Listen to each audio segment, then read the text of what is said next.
Good morning. आज जो हमारा 10th क्लास का जो हिंदी मीडियम का लेक्चर है उसमें हम एक्सरसाइज 1.1 के कुछ डाउट्स जो हैं, कुछ क्वेश्चंस क्लियर करेंगे। सबसे पहले हम क्वेश्चन नंबर 2, आप ध्यान से देखिए। 2 स्टेटमेंट पढ़िए। दर्शाइए कि कोई धनात्मक विषम पूर्णांक 6³ + 1 या 6³ + 3 या 6³ + 5, 6³ + 5 के रूप का होता है जहां क्यों कोई पूर्णांक है।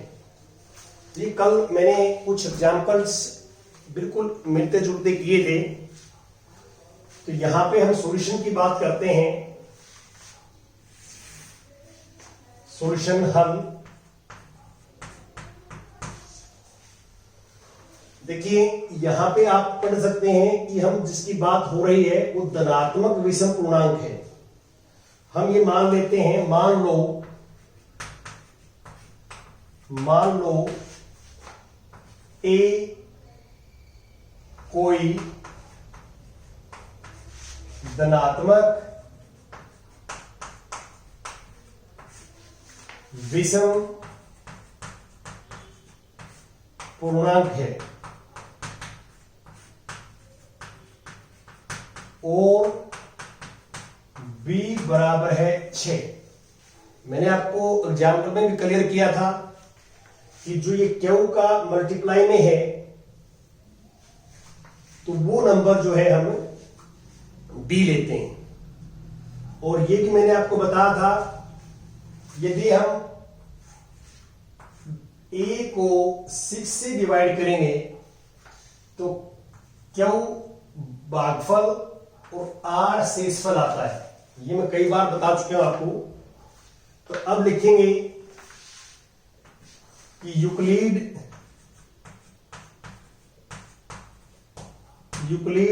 विभाजन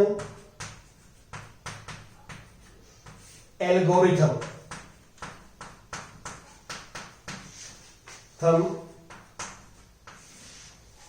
के अनुसार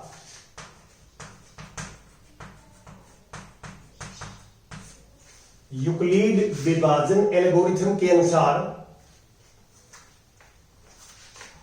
दो धनात्मक पूर्णांक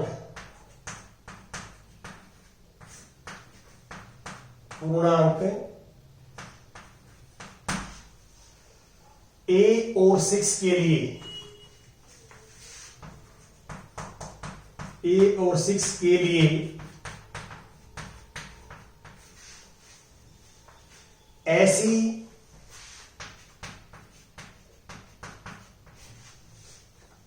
अद्वितीय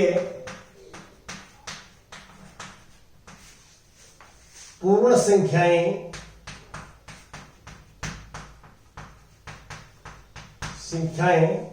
विद्यमान हैं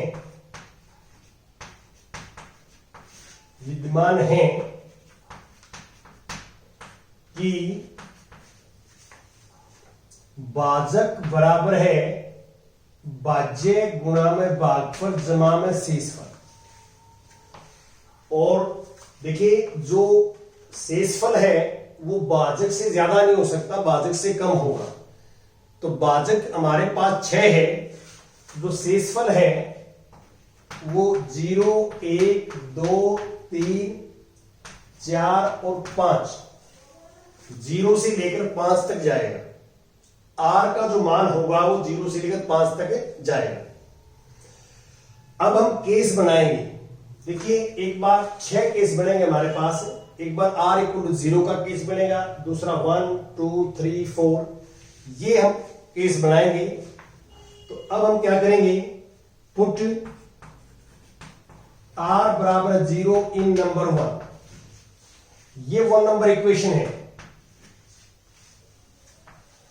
इस 1 इक्वेशन में मैंने r को 0 लिख दिया, तो ये हमारे पास आ जाएगा a बराबर है 6 और इसको ऐसे लिख सकते हैं 2 × 3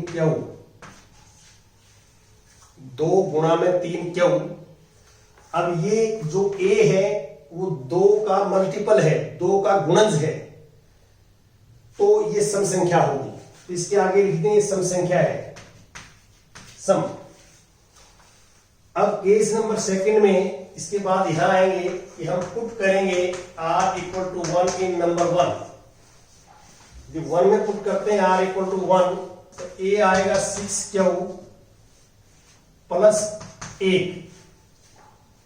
तो आप यहां देख सकते हैं कि 1 नंबर केस में कि 6q सम संख्या है, 6q सम है, और सम संख्या में 1 जोड़ते हैं तो ये विषम हो जाती है। आप इस तरह लिख सकते हैं 6q सम है जमा में 1, तो ये विषम आ जाएगी,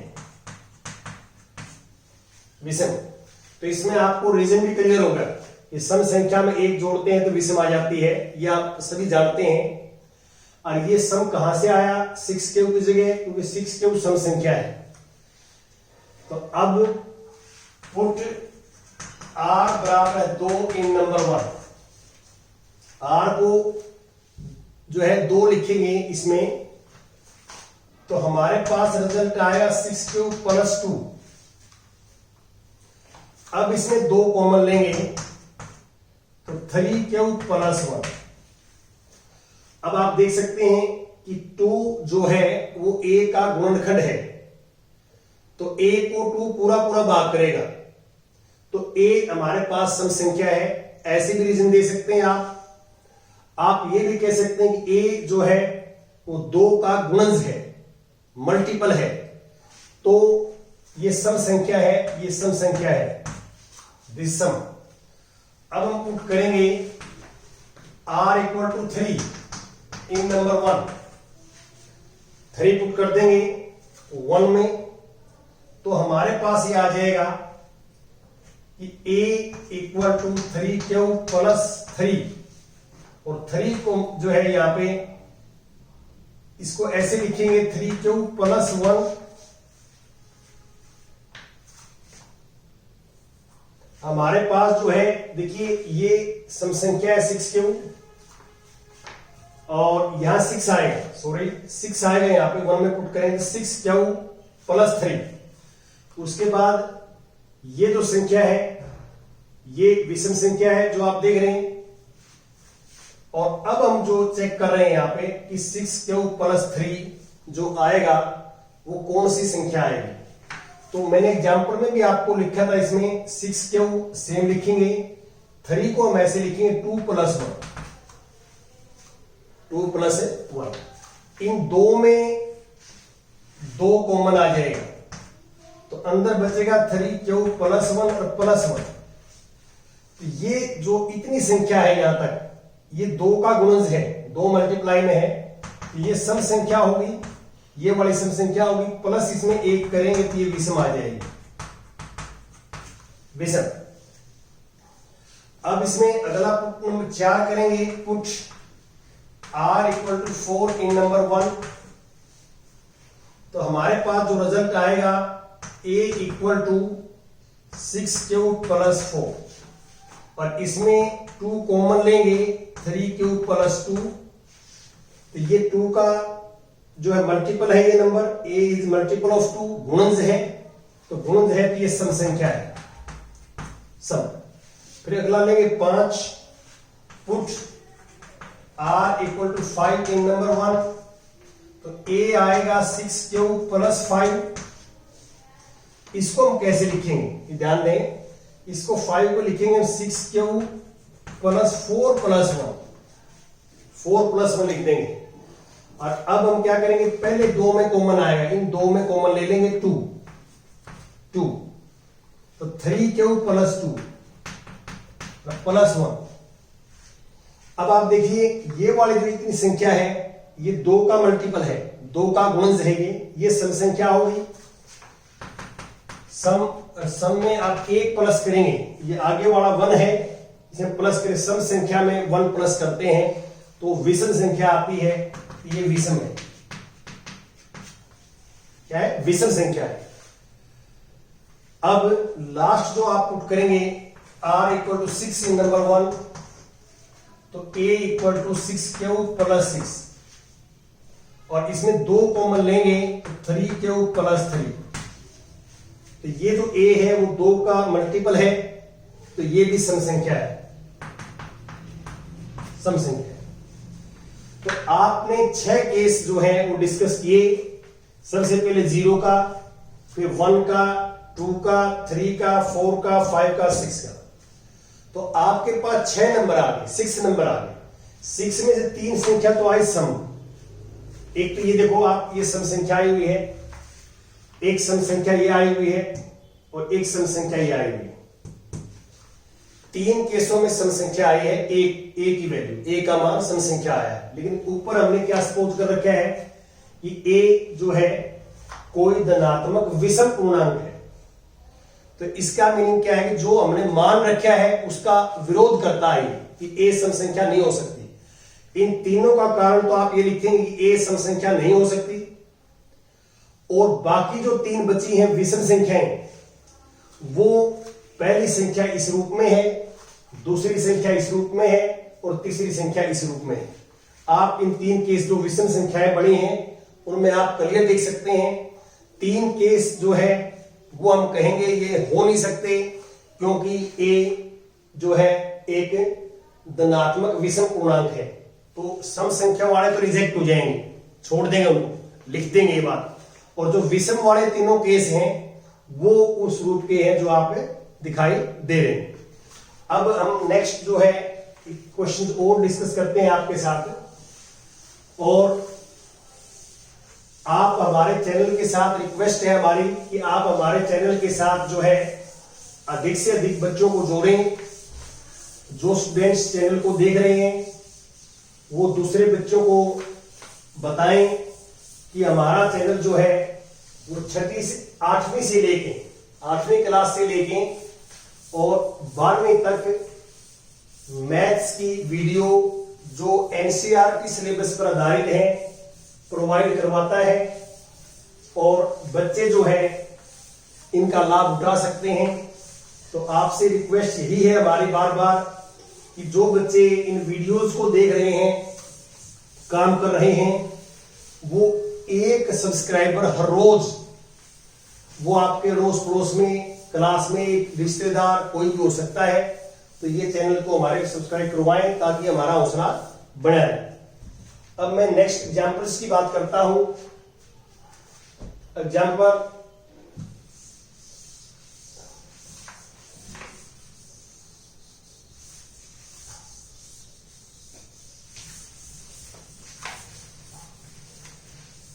नेक्स्ट क्वेश्चन है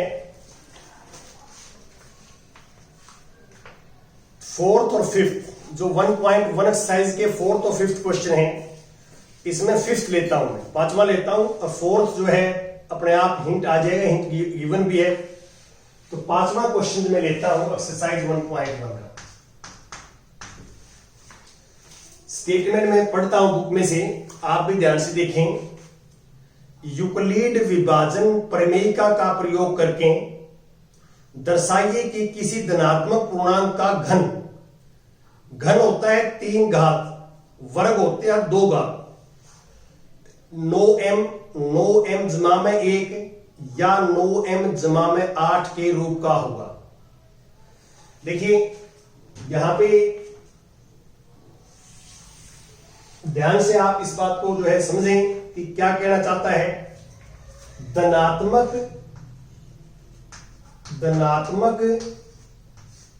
पूर्णांक का घन,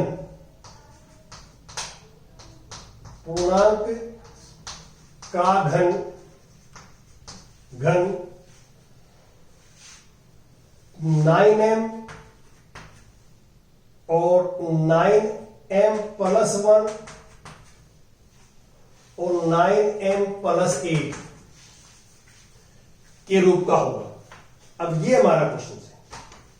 यहां थोड़ा सा जो एग्जाम्पल्स है उससे डिफरेंट है, क्योंकि वहां पे जो ये धनात्मक पूर्णांक था उसका ना हमने कभी वर्ग किया ना घन किया, हम सीधा धनात्मक पूर्णांक की बात करते थे।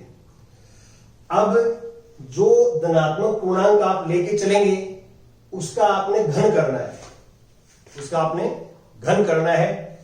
तो हम क्या करेंगे, हम ये मान के चलते हैं यहां पे कि मान लो ए एक धनात्मक पूर्णांक है और b बराबर है 3। तो यहां भी अंतर है। मैंने जितने भी आपको एग्जाम्पल्स करवाए या अभी अभी एक क्वेश्चंस करवाया आपको, उसमें मैंने ये बताया था कि जो क्यू के साथ मल्टीप्लाई में है वो नंबर यहां लेते हैं। वो नंबर हम तब लेते हैं जब हम धनात्मक पूर्णांक का ना तो वर्ग करते हो ना घन करते हो। अब हमने इससे पिछले क्वेश्चन में वर्ग करना है और यहां हमारे को जो है घन करना है, घन तो 3 पावर। तो हमें पता है कि 3 का जो घन है वो 9 के मल्टीपल में आ जाएगा। 3 3 जा 9, 9 3 जा 27। तो ये इसलिए हम यहां 3 ले रहे हैं कि इसका हम घन करें, घन तो जो है वो इस रूप में आ जाए। तो हमने b को 3 ले लिया।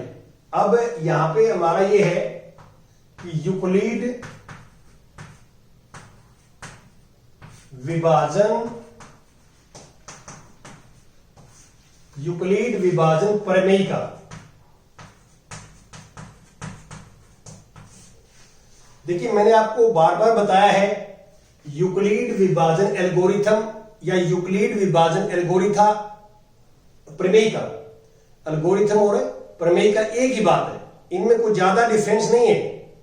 तो इसलिए कोई बच्चा जो है कभी यहां प्रमेय का लिखते हैं, हम कभी एल्गोरिथम जो है लिखते हैं, तो उनमें कोई डिफरेंस नहीं है, ये कोई गलत नहीं है, दोनों ठीक है, कोई भी लिख सकते हैं दोनों में से।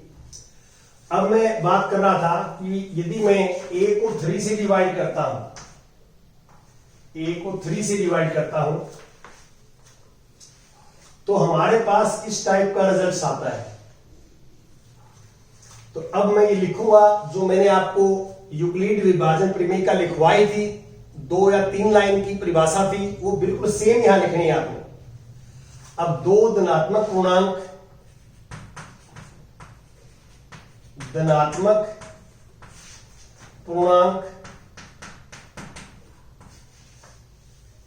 a और 3 के लिए, a और 3 के लिए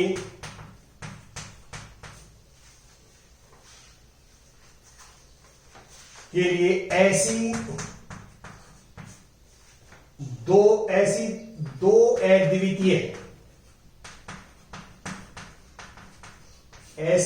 दो अद्वितीय पूर्ण संख्याएं विद्यमान हैं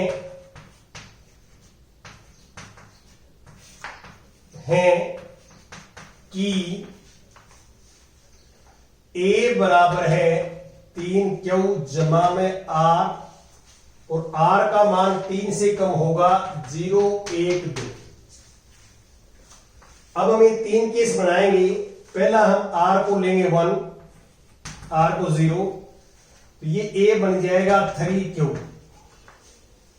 फिर r को लेंगे हम 1, तो a बन जाएगा 3q प्लस 1, और r को 2 लेंगे तो a equal to 3q plus 2। देखो आप क्लियर देख सकते हैं कि ऐसा होगा तो नंबर ऐसी फॉर्म में होंगे, दिखाई ऐसे देंगे। अब हमने इनका घन करना है, घन होता 3 पावर, घन करना है। तो ये फार्मूला मैं यहां लिख देता हूं, थोड़ा सा आपको ध्यान रहे कि घन का फार्मूला आपने छोटी क्लासेस में क्या पढ़ा है। देखिए a प्लस b का घन, a प्लस b का घन, चलो मैं ऊपर ही लेता हूं, a प्लस b का घन, तो ये होता है a का घन प्लस b का घन plus 3a² b plus 3ab²। और कई बुक्स में इसको ऐसे भी लिखा जाता है a क्यूब b का घन 3ab into a plus b। एक ही बात है, बस ये क्या है कि इनकी इसके साथ गुणा कर देते हैं। पहले इसकी a के साथ तो ये आ जाएगा, फिर इसकी b के साथ तो ये आ जाएगा। तो आपने ये फॉर्मूला जो है पहले ऑलरेडी याद किया हुआ है, तो ये इसका हमने घन करना है और पिछले क्वेश्चन के अंदर इसका वर्ग करना है। यहां तक पिछला क्वेश्चन सेम रहेगा। जो क्वेश्चन नंबर 4 है, क्वेश्चन नंबर यहां से लेकर मान लो से लेकर यहां तक बिल्कुल सेम रहेगा। ये एज इट इज कॉपी करनी है, आपने कॉपी पेस्ट करनी है, ये मान के चलिए आप। बस अंतर यहां से आएगा। अब 5वें क्वेश्चन में तो इन नंबर्स का घन करना है, इनका a का घन। तो पहले आप a का घन करेंगे। देखिए a का घन तो उस साइड में 3q का घन हो जाएगा। दूसरा करोगे a का घन तो अगला हो जाएगा 3q जमा में 1 का घन, और उसका करोगे लास्ट a का घन 3q जमा में 2 का घन। ये घन क्यों किया? आपके स्टेटमेंट में लिखा हुआ है कि धनात्मक पूर्णांक का घन इस रूप में होता है। ये लिखा हुआ घन होती 3 घात, तो इसलिए इनका घन कर दिया तीनों का। तो तीनों का घन किया तो ये क्या आया देखो आप, ये आएगा 3 का घन होता है 27, 3 गुणा में 3 गुणा में 3 बार, और क्यू का क्यूब। अब इसमें 9 हम कॉमन ले लेंगे, 3q क्यूब, और इसका नाम हम निकनेम m रख देंगे, तो ये 9m हो गया, 9m। यहां जो m का मान है, m का मान मैंने जो लिया है इस केस में m का मान वो ये लिया है कि m बराबर है 3q क्यूब। तो ये भी एक पूर्णांक ही आएगा, m भी पूर्णांक आएगा। ये देखो q पूर्णांक है तो q का क्यूब भी पूर्णांक होगा, और 3 से गुणा करोगे तो भी पूर्णांक आएगा। तो ये m जो है इसका छोटा नाम रख दिया हमने, और 9m पहला आपके पास उत्तर जो है आ गया। अब दूसरा जो करेंगे हम सेकंड जो है, अभी जगह की जरूरत है मेरे को, पहले मैं सेकंड कर लेता हूं, फिर थर्ड के बारे में बात करूंगा आपसे। सेकंड का घन फार्मूला ये है ऊपर वाला, a का घन प्लस b का घन, ये जमा 3a square b plus 3a b square. तो ये हो गया 3 का घन 27, q का घन ये 1 का घन 1, ये 3 इंटू 2 का घन होता 9 क्यू स्क्वायर, और ये हो जाएगा 9 क्यू, ये 9 हो जाएगा, 3 3 जा 9, 1 का स्क्वायर 1, तो ये आ जाएगा। अब इसमें देखो 27 क्यू का घन जमा में 1, 9 की 27 क्यू का स्क्वायर जमा में 9 क्यू। अब ये 1 बाद में लिखेंगे, क्योंकि देखो यहां 1 प्लस में बाद में लिखा हुआ है, तो 1 इसको लास्ट में लिख देंगे। तो 27 क्यू का क्यूब जमा में 27 क्यू का स्क्वायर जमा में 9 क्यू जमा में, और इसमें अब 9 कॉमन ले लेंगे, 9 कॉमन ले लेंगे, 9 की 27 क्यू स्क्वायर, और 9 की 27 क्यू ये घन है, यहां ये स्क्वायर है, और ये क्यू जमा में ए। अब देखो इस ब्रैकेट के अंदर जो लिखा हुआ है इसको हम m मान लेंगे, ये आ जाएगा हमारे पास 9m जमा में 1, और आगे लिख भी देंगे आगे कि हमने m को ये माना है, ये वाला 3q cube plus 3q square plus ये मान। तो अब दूसरा नंबर देखो, दूसरे नंबर का मैंने घन किया, अब उसको सिंप्लीफाई किया तो वो 9m प्लस 1 के रूप का आ गया, 9m प्लस 1 के रूप का आ गया। अब हम इसी तरीके से सेम प्रोसीजर से इसका घन करेंगे, इसका घन करेंगे तो हमारे पास जो रिजल्ट है वो 9m प्लस 8 के रूप का आ जाएगा। क्यों? क्योंकि 1 तो ये आएगा,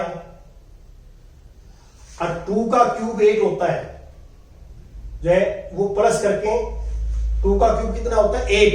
जैसे ये 1 आया है यहाँ पे लास्ट में 1, ये 1 लास्ट में क्यों आया है? क्योंकि यहां 1 है लास्ट में, 1 का क्यूब क्या होता है 1, इसलिए 1 लास्ट में आया है। यहां क्या होता है 2 का क्यूब 8, तो इसलिए लास्ट में क्या आएगा 8। बाकी आपने मैनिपुलेशन ऐसे ही करनी है जो आप देख रहे हैं और करना है। पिछला जो इससे पिछला क्वेश्चन नंबर 4 है वो आप करेंगे, ये बिल्कुल एज इट इज करेंगे। यहां जो वर्ग है वर्ग करना है, घन की जगह वर्ग करना है, तो वर्ग करना है तो यहां वर्ग का फार्मूला लगेगा a प्लस बी के होल स्क्वायर का। a प्लस बी के होल स्क्वायर का फार्मूला मैं लिख देता हूं। a प्लस बी का होल स्क्वायर का फार्मूला होता है a square plus 2ab plus b square. a plus b का पूरे का वर्ग बराबर है a का वर्ग जमा में 2ab जमा में b का वर्ग। तो आज आपने एक्सरसाइज कंप्लीट करनी है। Thank you.